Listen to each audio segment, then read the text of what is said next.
السلام علیکم، میرا نام ہے نازیہ اور آج میں ریئیکٹ کرنے والی ہوں مولانا مفتی سلمان ازاری کے بیان پر، جس کا ٹاپک ہے دل اور روح بیمار ہو تو کیا کرے۔ تو چلیے گا اس ویڈیو سٹارٹ کرتے ہیں اور ویڈیو میں اینڈ تک ضرور بنے رہیے گا۔ فاعوذ باللہ من الشیطان الرجیم، بسم اللہ الرحمن الرحیم۔ الذین آمنوا وتطمئن قلوبهم بذکر اللہ، الا بذکر اللہ تطمئن القلوب، صدق اللہ مولانا العظیم۔ ان اللہ وملائکتہ یصلون علی النبی، یا ایہا الذین آمنوا صلوا علیہ وسلموا تسلیما۔ اللہم صل علی سیدنا ومولانا محمد معدن الجود والکرم، وآلہ واصحابہ الکرام ابنہ الکریم، وبارک وسلم صلاۃ دائمۃ سرمدا ابدا۔ عزیزان گرامی وقار، آپ میں سے جتنے بھی یہاں حاضر ہیں تقریباً سب کو یہ معلوم ہوگا کہ یہ مجلس ذکر ہے جو ہم سب کی روحوں کی غذا ہے۔ اللہ عز و جل قرآن پاک میں فرماتا ہے، وہ لوگ جو ایمان لائے ان کے دلوں کو اگر سکون ملتا ہے تو اللہ کے ذکر سے ملتا ہے۔ الا بذکر اللہ تطمئن القلوب، آگاہ ہو جاؤ اللہ کے ذکر میں ہی دلوں کا سکون ہے۔ 2 مرتبہ رب تعالیٰ نے فرمایا۔ یہ ذکر کیا ہے؟ اللہ تبارک و تعالیٰ کو یاد کرنا، وہ کسی بھی حالت میں ہو۔ اس کو یاد کرنے کے اتنے طریقے ہیں کہ ہم گن نہیں سکتے۔ محبوب الہی نظام الدین اولیاء رحمۃ اللہ تعالیٰ علیہ نے فرمایا، زندگی بھر تم جتنی سانسیں لیتے اور سانسیں چھوڑتے ہو، اس سے بھی زیادہ طریقے اللہ کو یاد کرنے کے ہیں۔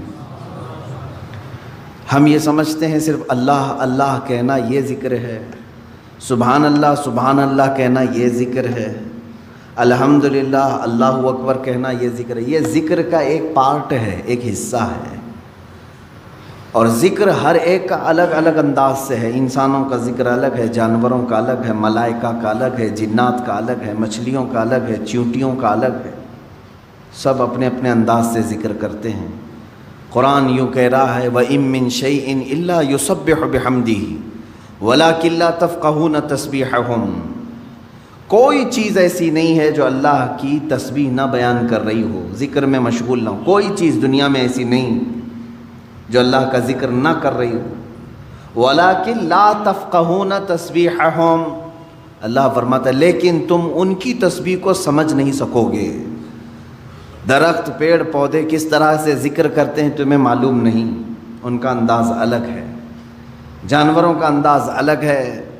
حتیٰ کہ میرے عزیزو، یہ انسانوں اور دوسری مخلوقات میں اللہ نے فرق بھی کیسا رکھا ہے، قربان جاؤ اس کی رحمتوں پر۔ اس کا اصول یہ ہے اللہ کا، جانوروں میں اگر کوئی جانور ذکر کرنے سے ایک لمحے کے لیے اگر غافل ہوا، ایک لمحے کے لیے، 1 منٹ کے لیے غافل ہوا تو اس کی موت آ جائے گی اسی وقت۔ کوئی پرندہ اگر تھوڑی دیر کے لیے ذکر کو موقوف کر دیا اللہ کی بارگاہ میں، تو فرمایا جاتا ہے کہ اس کا یا تو شکار ہو جائے گا یا مر جائے گا۔ درخت اگر ذکر الہی سے تھوڑی دیر کے لیے غافل ہو جائے تو درخت وہ سوکھ جائے گا یا جل جائے گا یا ختم ہو جائے گا۔ لیکن انسان برسا برس بھی ذکر نہ کر کے اس زمین پر جی رہا ہے، یہ اس کی رحمت کاملہ ہے۔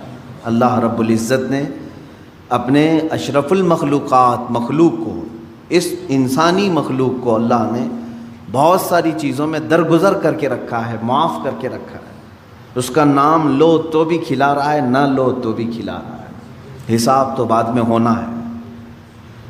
عزیزان گرامی، بزرگان دین نے جو ذکر کے طریقے الگ الگ انداز سے بیان کیے ہیں، میں یہ مجلس تصوف ہے، یہ مجلس ذکر ہے، میں صرف اور صرف قلب کی بات کرنا چاہوں گا، دل کی بات۔ آج کے دور میں پوری کی پوری طاقت لگا دیتے ہیں اپنی صحت کو صحیح کرنے کے لیے۔ اگر آپ کا گھٹنا خراب ہوا تو مجھے یہاں تک خبر ملی کہ ایک گھٹنے کا آپریشن 1.5 لاکھ روپے سے، دل کا آپریشن، سر کا آپریشن، آنکھ کا آپریشن، ہاتھ کا آپریشن، جہاں کہیں تھوڑی خرابی آئی آپ مال خرچ کر کے اس کو صحیح کرانا چاہیں گے۔ جو لا علاج بیماری ہے کینسر، سب کو معلوم ہے، اس کے باوجود بھی کینسر ہونے کے بعد کوئی خاموش بیٹھتا ہے کہ چھوڑو اب تو مرنا ہی ہے؟ علاج میں وہ بھی 2-5 لاکھ روپے خرچ کر ہی دیتا ہے، اسے معلوم ہے کہ صحیح نہیں ہوتی، کوشش کرنے میں کیا گئے۔ کتنی حیرت کی بات ہے کہ یہ بیماریاں جو جسم کو لگی ہیں ان کو صحیح کرنے کے لیے مال بھی خرچ کرتے ہیں، وقت بھی خرچ کرتے ہیں، لیکن جو گناہوں کی بیماری دل میں لگی ہوتی ہے اس کے علاج کے لیے کوئی بندہ کوشش بھی نہیں کرتا۔ اس میں نہ پیسہ خرچ کرنے کی ضرورت ہے آپ کو، نہ ہی بہت زیادہ محنت کی ضرورت ہے۔ چند چیزیں ہیں کہ اگر قلب دھو دیا جائے تو پاک ہو جائے گا۔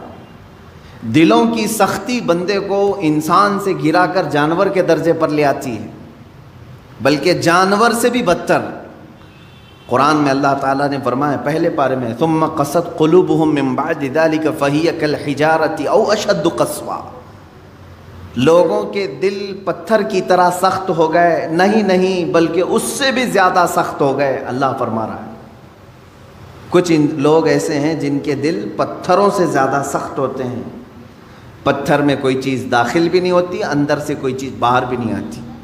تو جس کا دل سخت ہو گیا ہے، ہدایت کی کوئی بات اس کے دل میں داخل بھی نہیں ہوتی اور کوئی بھی اچھی بات وہ قبول بھی نہیں کرتا، انہی لوگوں کے متعلق قرآن کہتا ہے صم بکم عمی فہم لا یرجعون۔ یہ کس کے لیے ہے؟ اندھے ہیں، گونگے ہیں، بہرے ہیں، وہ اب لوٹنے والے نہیں۔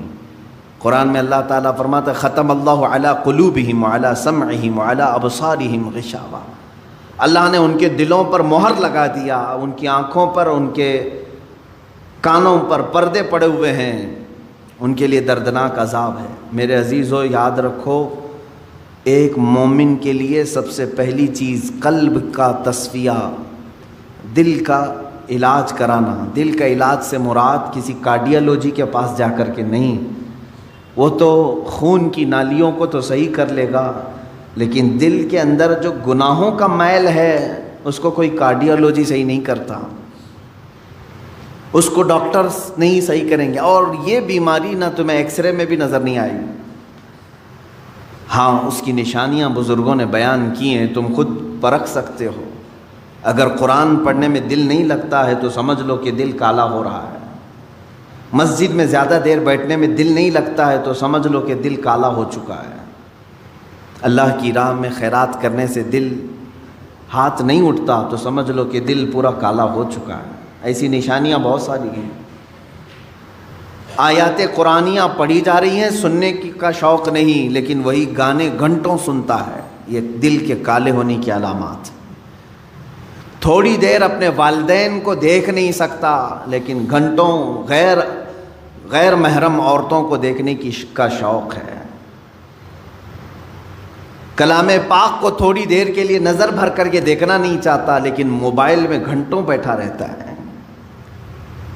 یہ تمام چیزیں دل کے سیاہی کی علامات ہیں میرے عزیز۔ اگر علاج نہیں کیا تو یہ پتھر ہو جائے گا، یہ پتھر ہو جائے گا، اور پھر اس کا علاج بھی نہیں ہو پاتا۔ اسی طرح مرے دل کے ساتھ دنیا سے وہ چلا بھی جاتا ہے۔ آخر اس دل کی صفائی کیسے کی جائے؟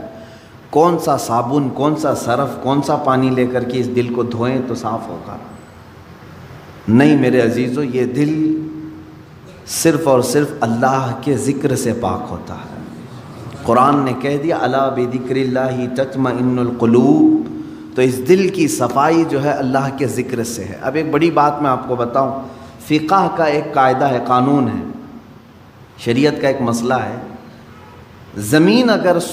زمین پر اگر نجاست پڑ گئی کیسے پاک کریں گے آپ؟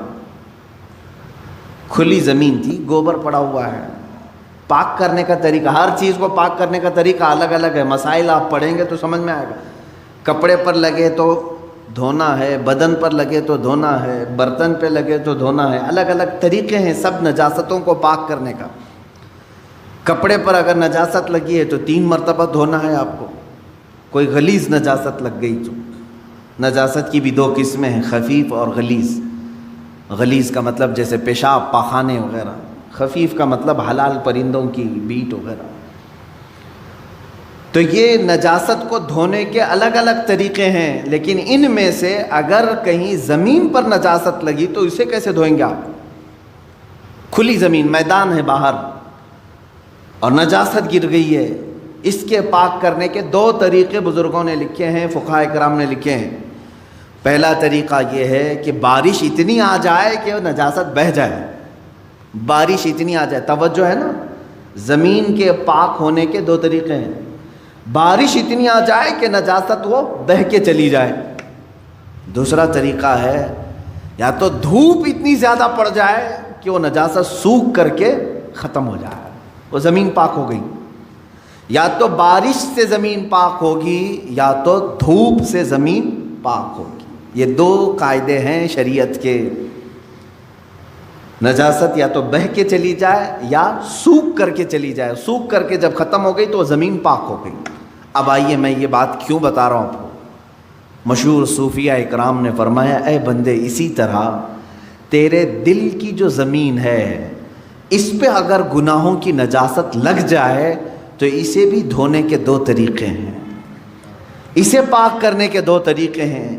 جس طرح زمین بارش کے برسنے سے پاک ہو جاتی ہے، اسی طرح تیرے دل کی زمین اللہ کے ذکر سے پاک ہوگی۔ اللہ کا ذکر برسات ہے، یہ بارش ہے، قرآن کی تلاوت بارش ہے۔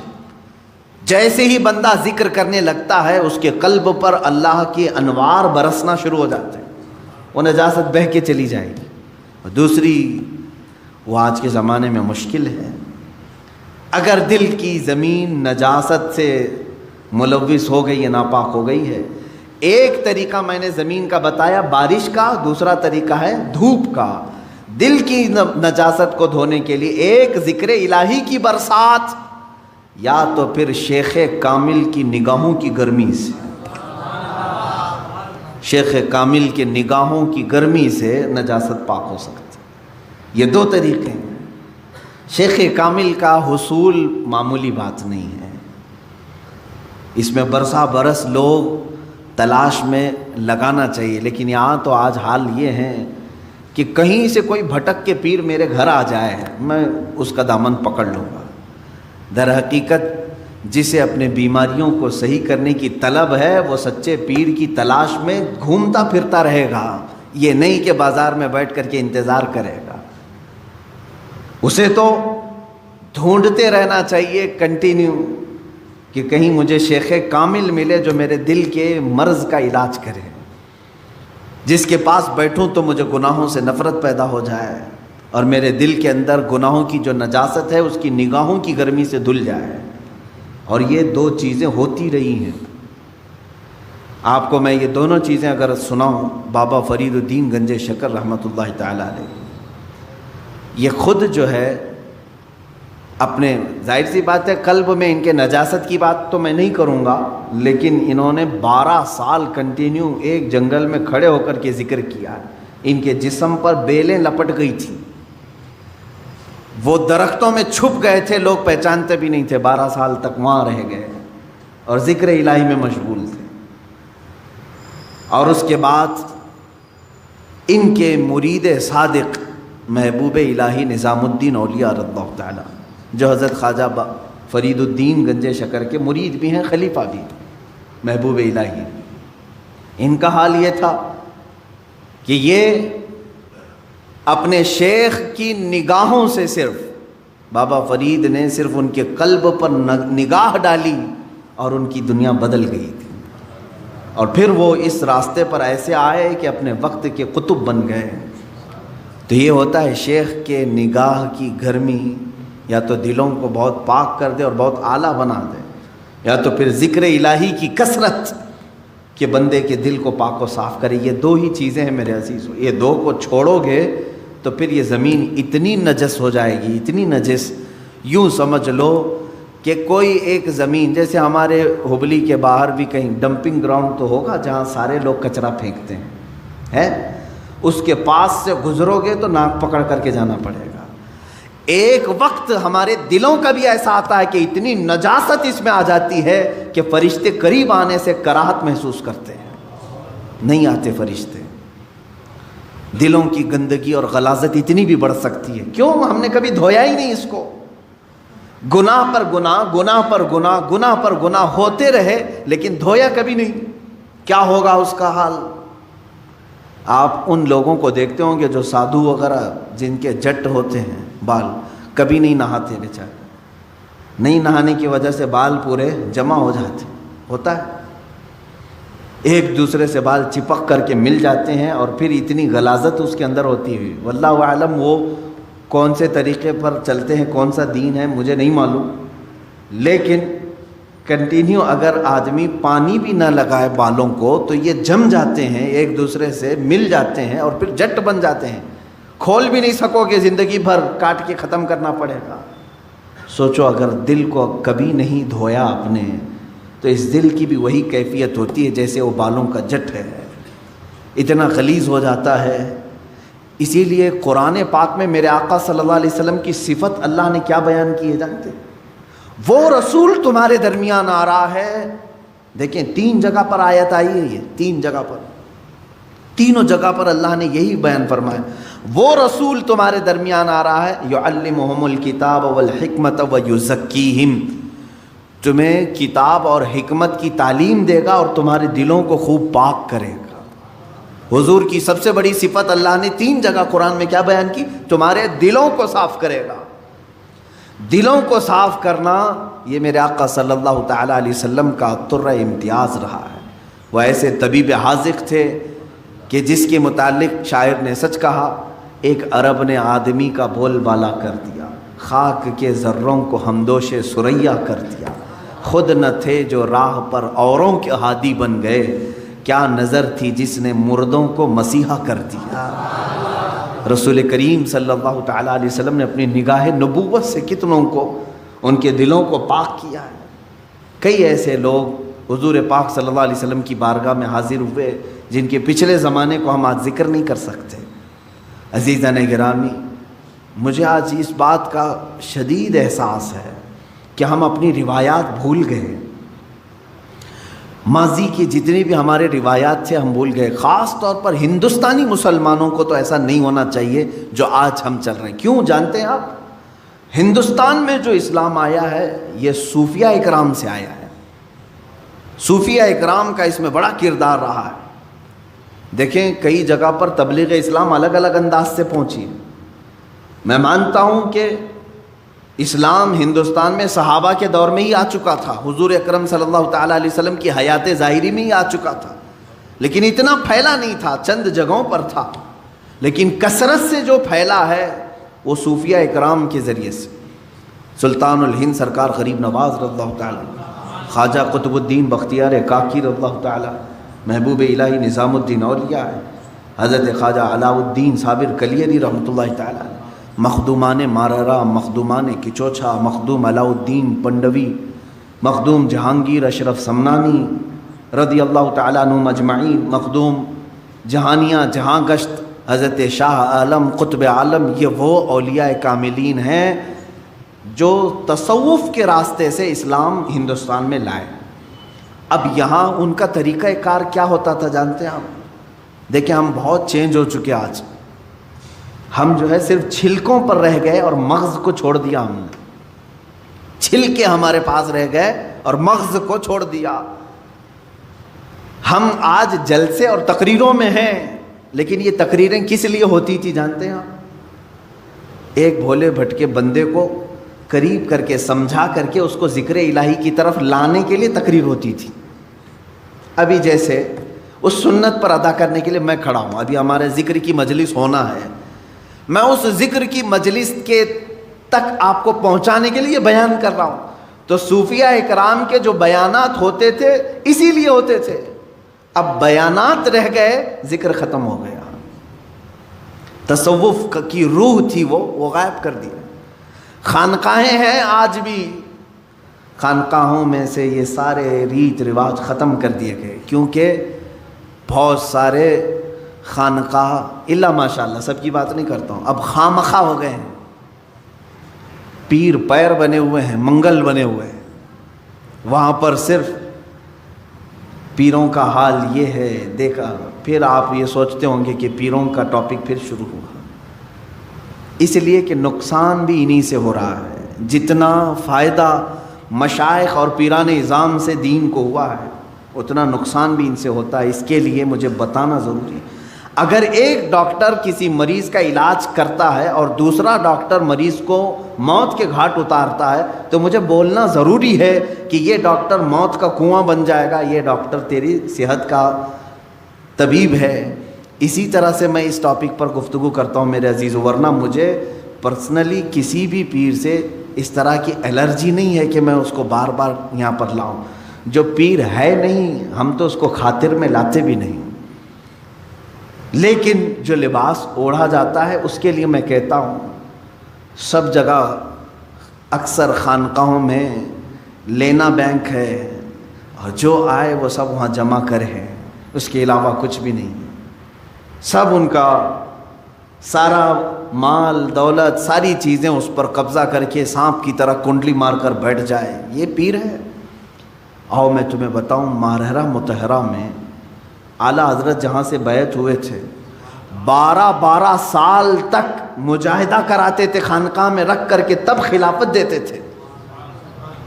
10 سال 11 سال 12 سال، اور الگ الگ انداز کے ذکر کرائے جاتے تھے، ان کو پیاسا رکھا جاتا تھا، بھوکا رکھا جاتا، اور اگر کوئی یہ برداشت نہ کرے تو اسے کہتے تھے خدا حافظ آپ جائیے، اس راستے کے آپ مسافر نہیں۔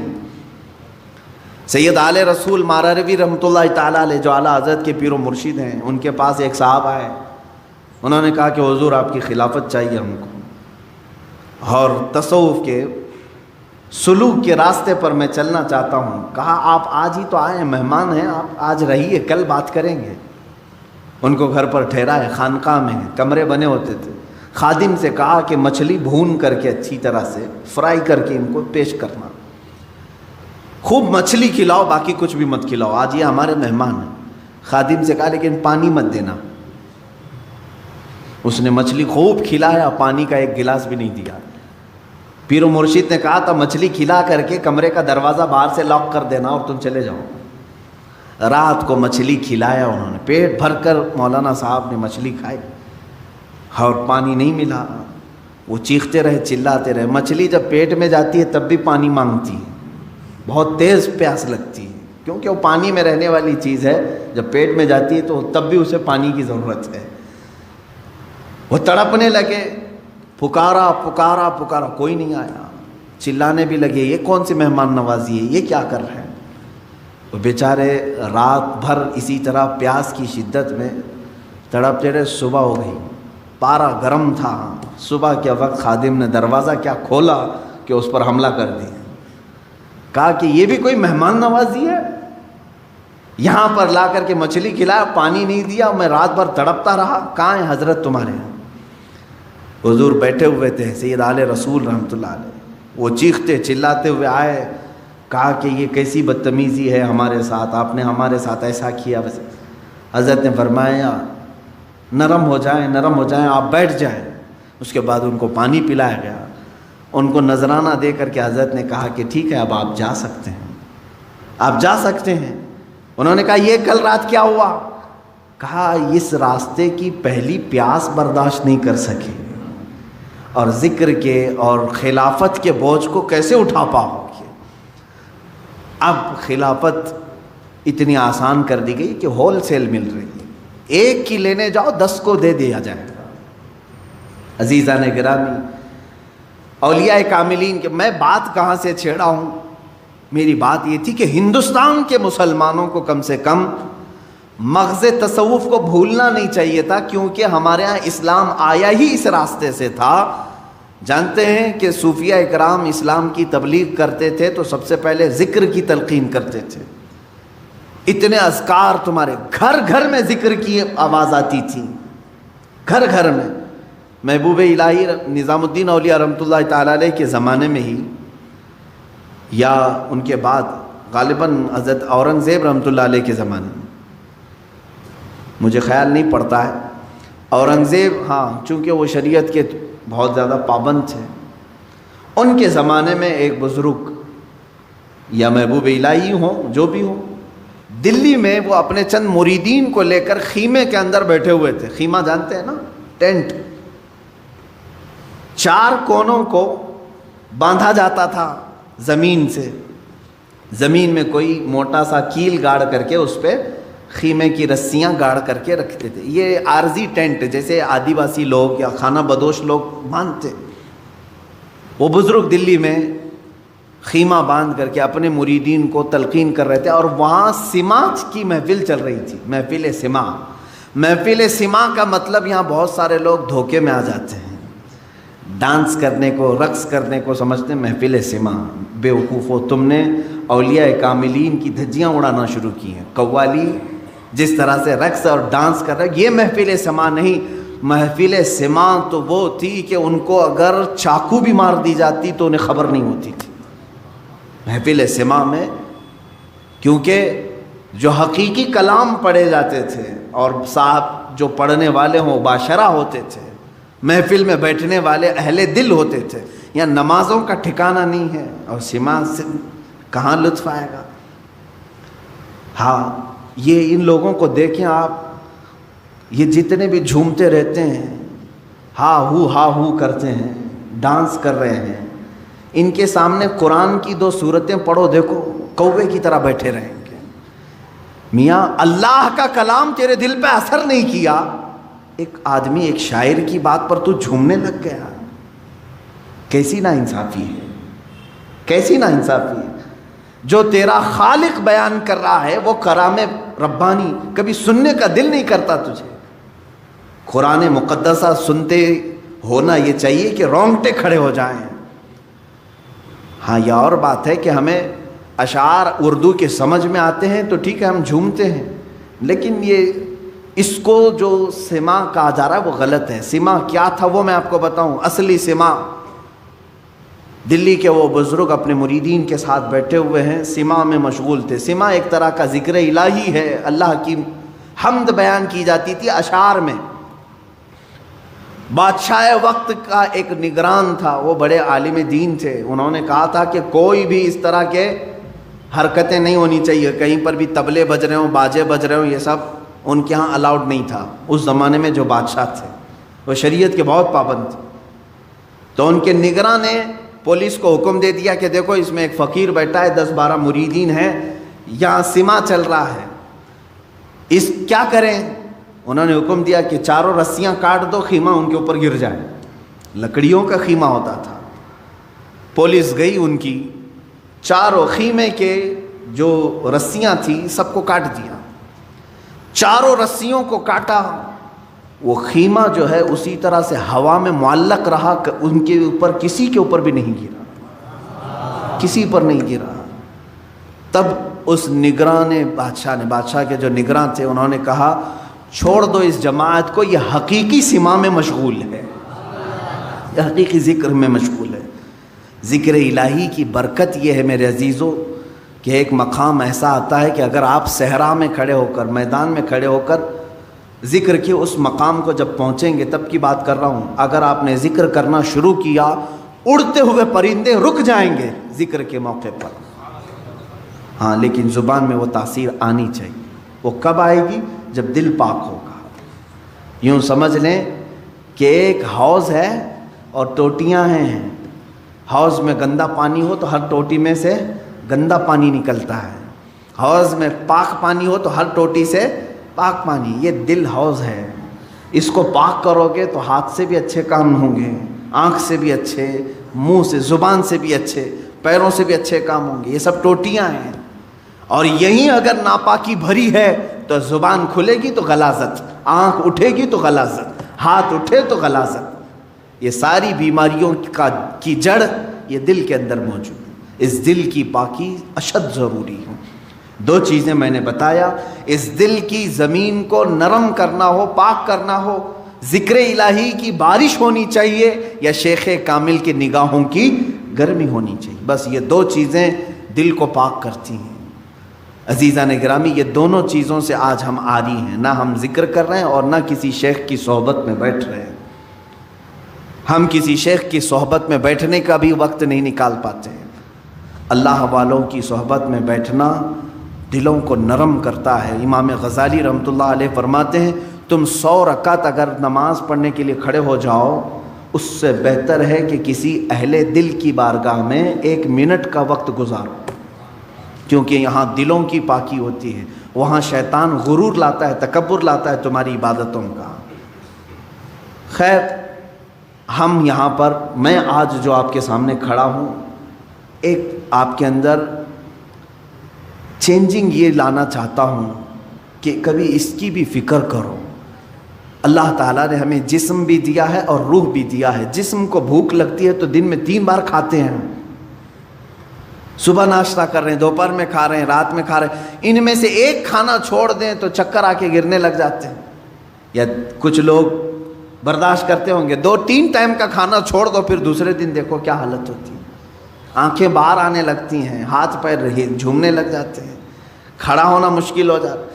تمہیں معلوم ہے کہ جسم کو ایک دن میں بھوکا رکھوں تو یہ اتنی کمزوری آتی ہے، اس روح کو کئی سالوں سے بھوکا رکھے ہو، پھر اس روح کا مقام کہاں ہوگا آج؟ روح کی طاقت حاصل کرنے کے لیے جانتے ہیں ہم سے زیادہ محنت ہندوؤں کے پنڈت کرتے ہیں جو تپسیا کرتے ہیں۔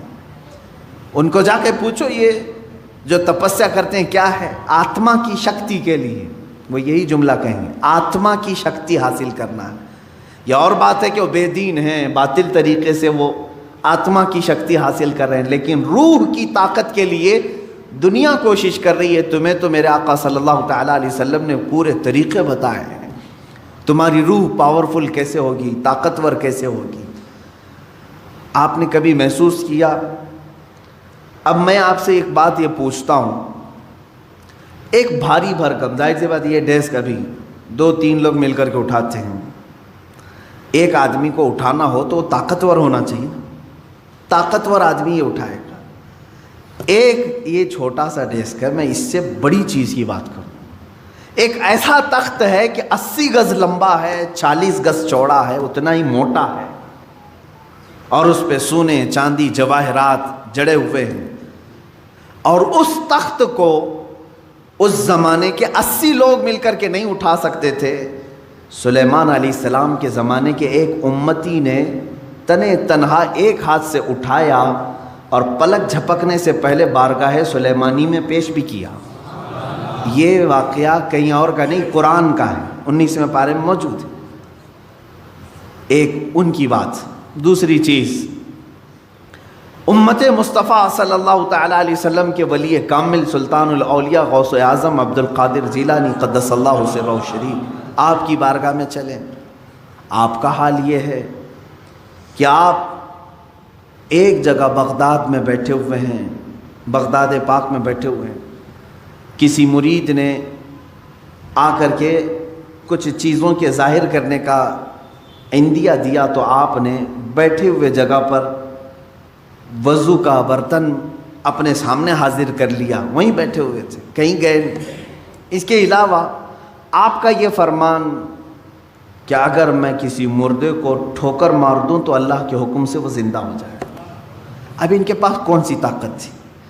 وہ آصف بن برخیہ سلیمان علیہ السلام کے امتی اتنا بھاری بھرکم تخت اٹھا کر کے لا رہے ہیں، کیسی باڈی ہوگی ان کی، کتنی طاقت ہوگی۔ یہاں شیخ عبد القادر جیلانی قدس اللہ سرہ شریف مردے کو ٹھوکر مارے تو وہ زندہ ہو جائے، کتنی طاقت ہے آپ کے اندر۔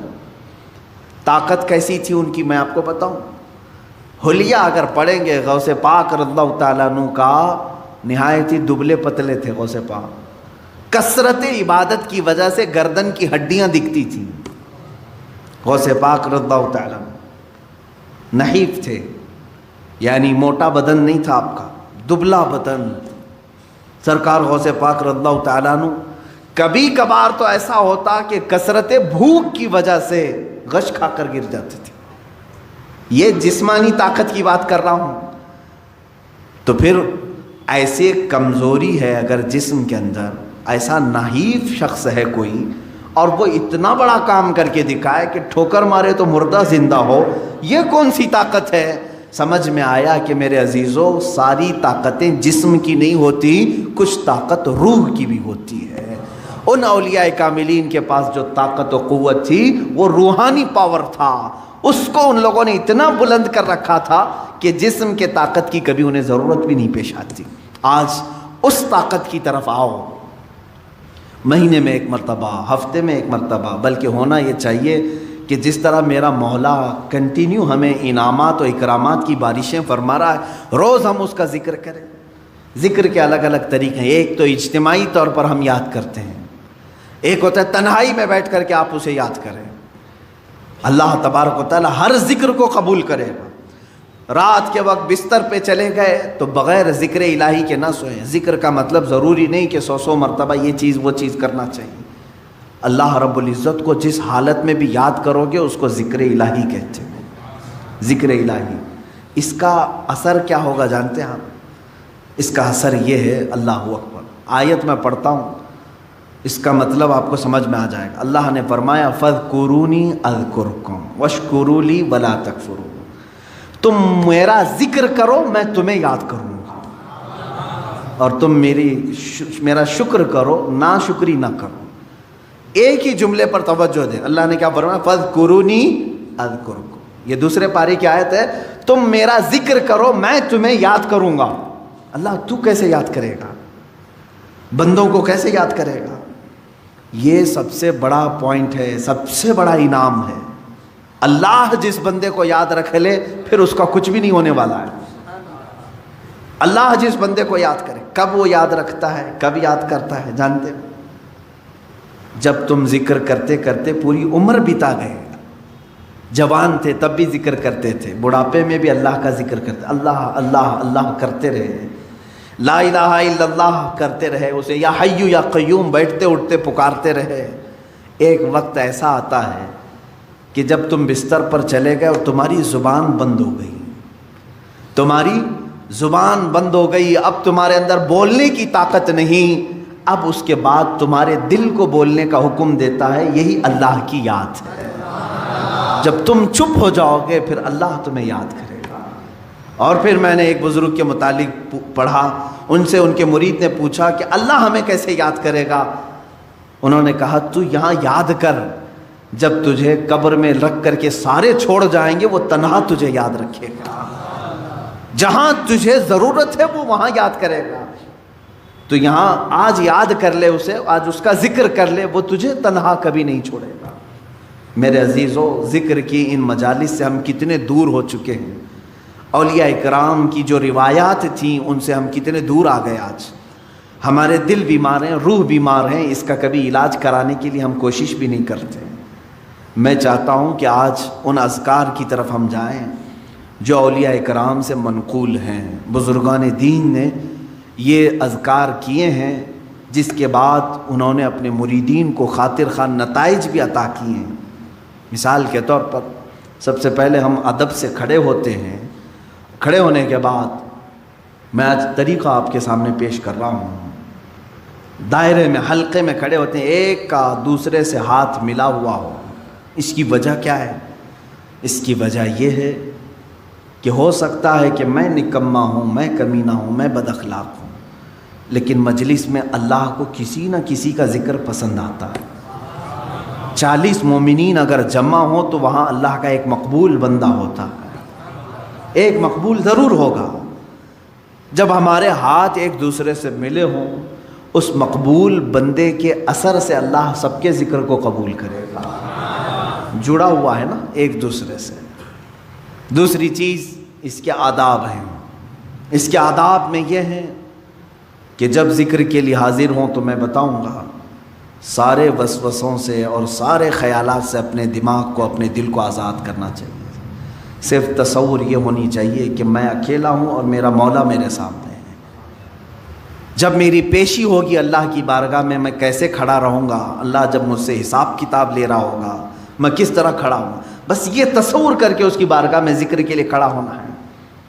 اس کے بعد دیکھو تمہارے جسم کے اندر جو کیفیت آئے گی وہ نہایت تبدیل کرنے والی کیفیت ہوگی۔ تمہارا دل خود بخود رونا شروع کرے گا جب تم اپنے دل کی طرف توجہ کرو گے۔